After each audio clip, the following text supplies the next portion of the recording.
surgida agora no século XXI, é o provisionismo, que também não entra na academia por ser uma linha nova, de uma interpretação soteriológica absurda, e muito pelagiana e semi-pelagiana. É o que nós vamos ver aqui nesta série, tá bom? Então, o Dr. Leighton Flowers, ele foi diretor de evangelismo e apologética na Batista do Texas, ele foi ministro na Batista do Texas, e um sermão que está na internet de 1990 mostra que ele era calvinista, ele ensinou o evangelho monergístico, tá? Essa pregação é do final dos anos de 1990, tá? Em outros vídeos ele procura explicar o que é esse provisionismo, tá? Então, praticamente hoje, uma pessoa que está combatendo grandemente os ensinos do provisionismo é o pastor apologista batista James White, tá? Em tempos ele refuta o Leighton Flowers, tá? Já foi em debate com ele. Você vê aquele debate, eu posso até deixar o debate aqui embaixo do vídeo para você ver o debate. O debate está em inglês, mas você vê a superficialidade, certo? Do senhor Flowers, tá? Ele corre do sermão, ele não é exegético, embora que recentemente eu vi um debate aí entre um cristão monergista e um arminiano, onde o arminiano começa a citar grego. Meus queridos, eu quero dizer um negócio para você. Grandes hereges, tá? Eram conhecedores de grego, tá bom? Como William Barclay. Grandes hereges eram eruditos, conheciam grego e hebraico, tá bom? Olha aqui, esse livro aqui, você conhece aqui? Mark Ehrman, erudito. Então não vai nessa história não, tá? Que hoje em dia, querido, no século XXI, você vai se estrumpicar, porque acha que o cara sabe muito grego, tá?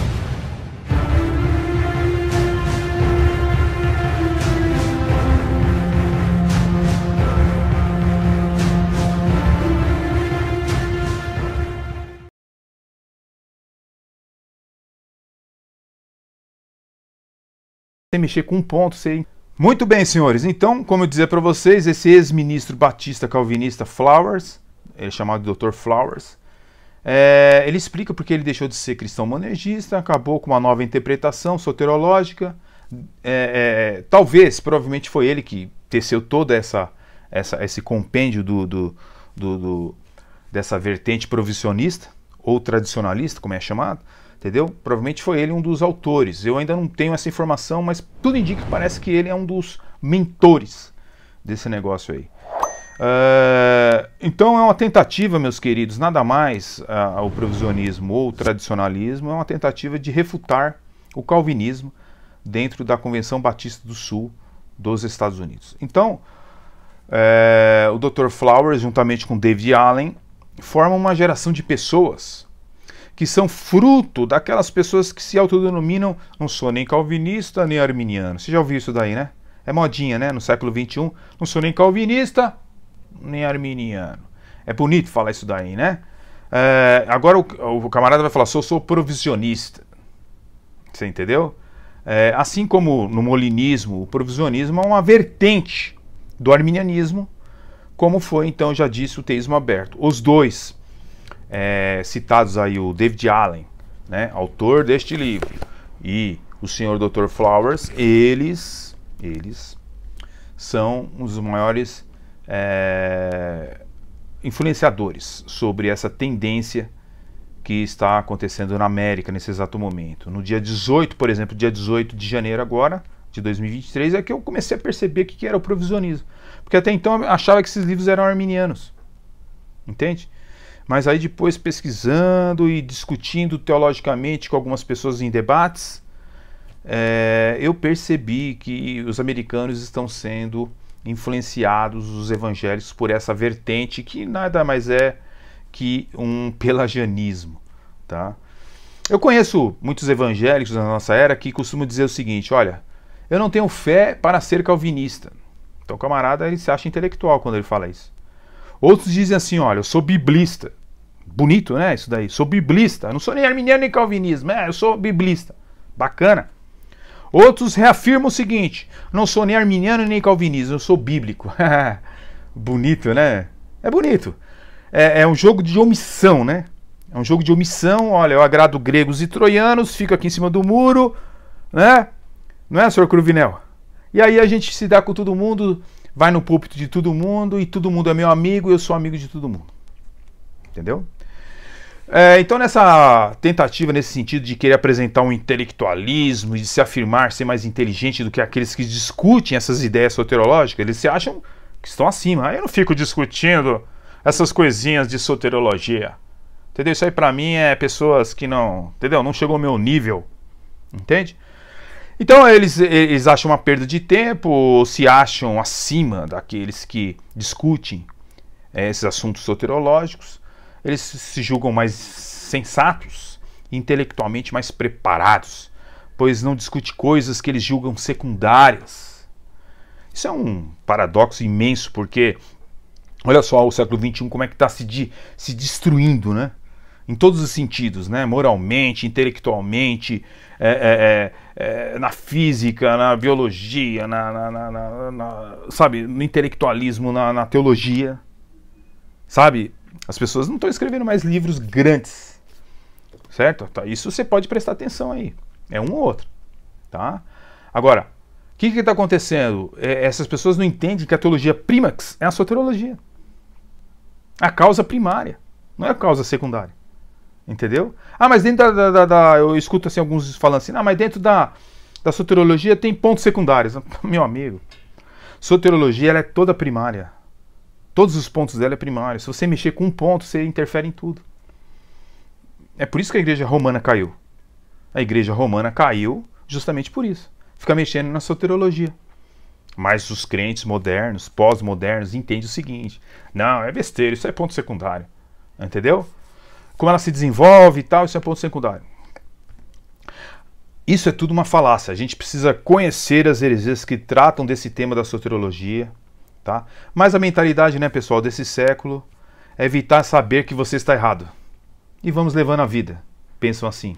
Se você olhar esses modismos que surgem, né, e surgiram lá no passado e surgem hoje, por exemplo, o provisionismo ele seria totalmente refutado pelo Concílio de Origen, por exemplo. Mostraria que ele é totalmente pelagiano e semi-pelagiano. Ia ser uma machadada. Só o Concílio de Origen, tá? Ele destruiria totalmente a questão dessa vertente aí. Bem, os provisionistas têm também, né, nós temos a Tulip, né? Eles têm, os arminianos têm a deles também. E você tem agora a Providia. Ou seja, está aí, né, a formulado o que eles acreditam. Pecado das pessoas, que separou todos da comunhão com Deus. Eles falam da responsabilidade, capaz de responder aos apelos de Deus para a reconciliação. Eles acreditam então que o homem tem essa capacidade, tá? Porta aberta para qualquer um entrar pela fé. Quem quiser pode vir para os seus braços abertos, né? Então Deus está com braços abertos para todas as pessoas da humanidade e Jesus morreu por todos, e aquela velha história do arminianismo que a gente já conhece. Expiação vicária. Fornece um meio para que qualquer pessoa seja salva pelo sangue de Jesus Cristo. Graça iluminadora. Fornece verdades claramente reveladas para que todos possam conhecer e responder com fé.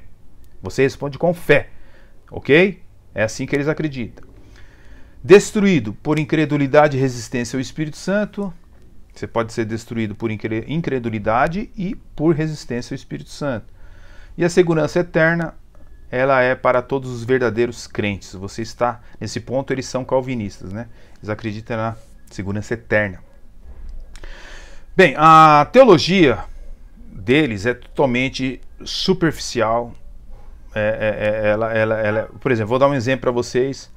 O que eles dizem? Eles dizem que Deus é amor.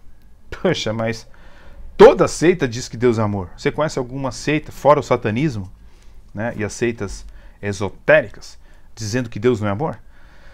Deus é amor, dizem os provisionistas. Segundo ponto, portanto, Deus não pode deixar de amar a sua criação. Então, se Deus fez a sua criação, ele não pode deixar de amar a sua criação, segundo os provisionistas. Terceiro ponto, Portanto, Deus não pode deixar de prover a salvação à sua criação.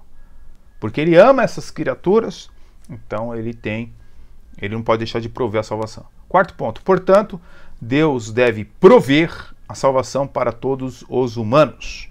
Então, Deus tem que fazer a salvação acontecer para todos os humanos. Quinto ponto. Portanto, Deus respeita a escolha humana. Está aí o livre-arbítrio, que é pregoado pelo provisionismo, que é uma vertente do arminianismo. Ah, não, mas o arminianismo clássico não é assim, eu não estou falando disso. O arminianismo crê no livre-arbítrio de qualquer forma, seja através da graça preveniente, certo que o seu arbítrio é aberto, ou seja de outra forma de um arminianismo de cabeça, por exemplo. Ah, não, existe o livre-arbítrio e tal, mas de qualquer forma o livre-arbítrio sempre estará lá.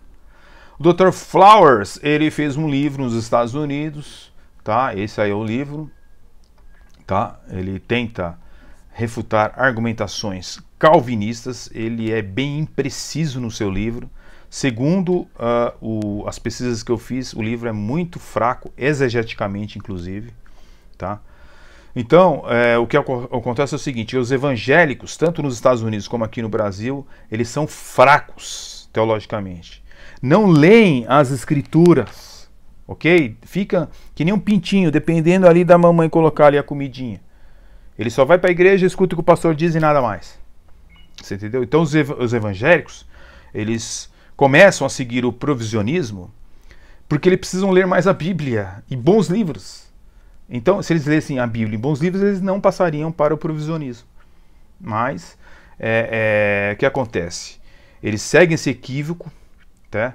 E vou dizer uma coisa, o provisionismo é pior ainda do que o arminianismo, tá? É outro craque do arminianismo. O arminianismo é bom? Não, o arminianismo não é bom.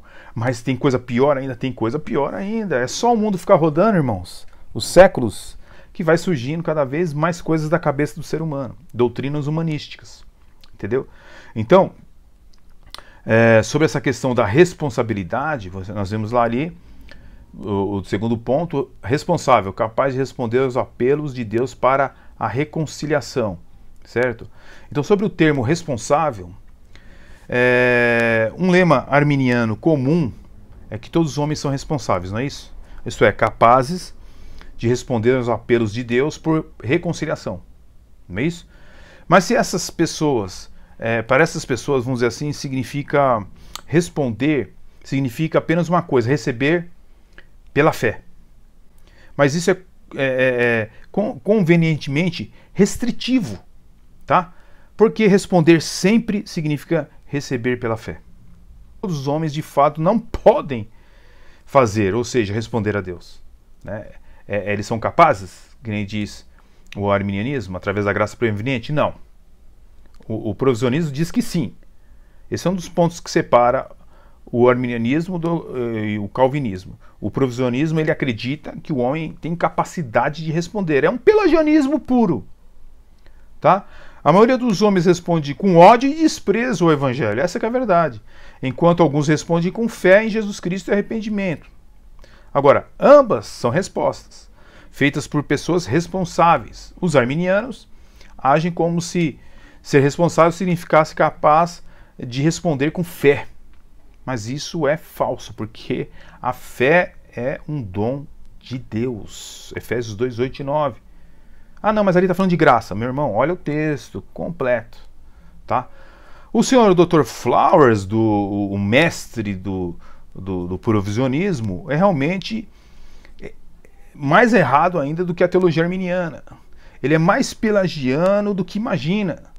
E tem uma visão pelagiana sobre o pecado original e da necessidade da graça antes da conversão. Então, muitos autoproclamados arminianos evangélicos se sentem mais em casa com os calvinistas do que com o senhor Flowers. Entendeu? Mas provisionismo é o desdobramento do arminianismo. Mas é ainda pior do que o arminianismo. É pelagianismo declarado.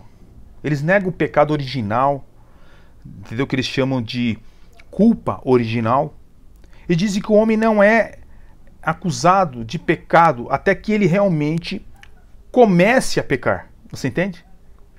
Para alguns isso pode significar que o homem não é culpado de pecado até atingir a idade da responsabilidade. Os arminianos não negam a imputação do pecado de Adão.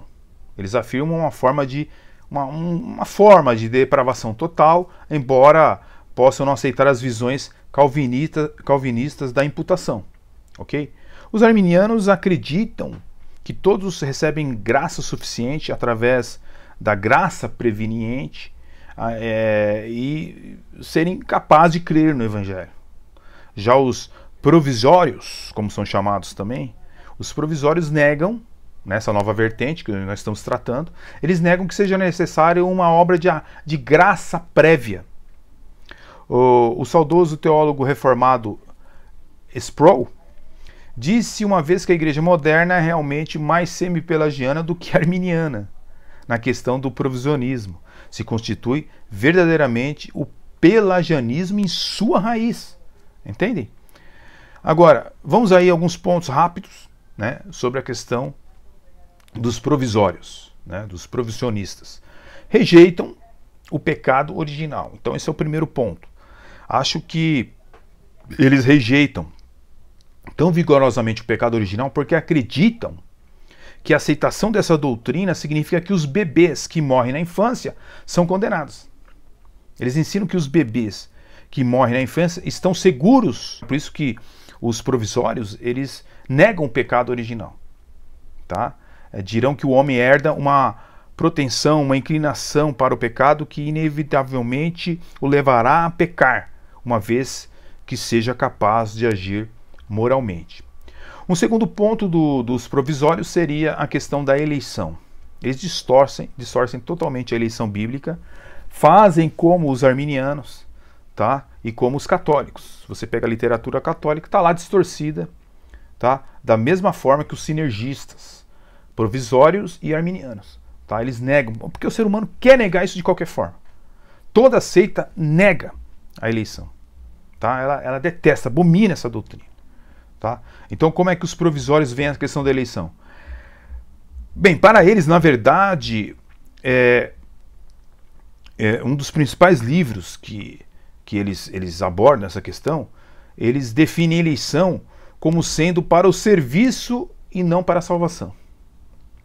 Entendeu? Então quando você pega Gálatas 1:15, você pega lá, Paulo foi predestinado desde o ventre para a obra do Senhor, tal. Eles dizem, olha, uma coisa separada da outra. Entendeu? Os arminianos fazem isso também. Você mostra Gálatas 1:15, eles dizem, não, isso é só para serviço, é para apostolado, não tem nada a ver com salvação. Muito bem. Você pega Isaías 49:1, diz a mesma coisa, né? Jeremias também foi chamado desde o ventre. Não, isso é só para o serviço de Deus. Entendeu? É uma maneira estratégica. Então eles negam o pecado original, eles negam a eleição e eles negam também a natureza do homem, conforme está escrito na Bíblia. Tá? Eu vou me fazer valer agora de uns escritos de um apologista americano chamado Andrew Hork, tá? Sobre essa questão da natureza do homem. Ok? Bem, um dos principais pontos de discórdia entre provisionistas e calvinistas é sobre esta questão da natureza do homem. Tá? A queda de Adão realmente nos tornou incapazes de responder livremente, no sentido libertário, ao Evangelho, sim ou não?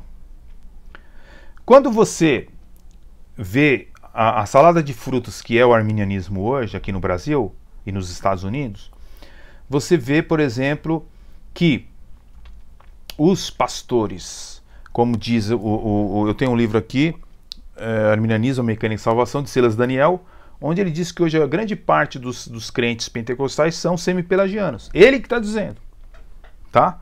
Não sou eu. Tá? Eu digo mesmo, mas é ele que está dizendo, um arminiano, um defensor do arminianismo. Agora, o que acontece? Essa negação, né, dessa questão do homem estar morto, como faz os provisórios, é o que muitos arminianos fazem também. Dá uma olhada nesse vídeo aí. Deus não apenas precisa oferecer, ele precisa também regenerar o homem, para que o homem responda positivamente. Não é assim, pastor Paulo? Então, é complicado essa questão quando a gente vai pegar o texto de Efésios capítulo 2, versículo de número 1, Até acho que o pastor Christopher, inclusive, usou essa expressão para dizer que nós estávamos mortos, né? A partir dali a gente não tem condições de trabalhar isso, de aceitar ou esboçar um tipo de reação, é o argumento que o senhor está utilizando. Antes de entrar em Efésios 2, eu vou ler o texto de João capítulo 6, versículo 40. O senhor usou 2 textos anteriores e eu vou usar só para completar o texto que diz assim: porque a vontade de meu Pai é que todo aquele que olhar para o Filho e nele crer tem a vida eterna, e eu o ressuscitarei no último dia. Bom, já para começar, que foi justamente aquilo que o senhor falou, claro que não é isso, mas eu vou colocar Paulo contra Jesus. Não é isso, mas eu vou colocar Paulo contra Jesus para mostrar uma aparente discrepância, mas não tem. Mas a gente tem que colocar isso para resolver o BO. A questão é a seguinte: como que eu tô morto e Jesus está dizendo que eu vou olhar pro Pai?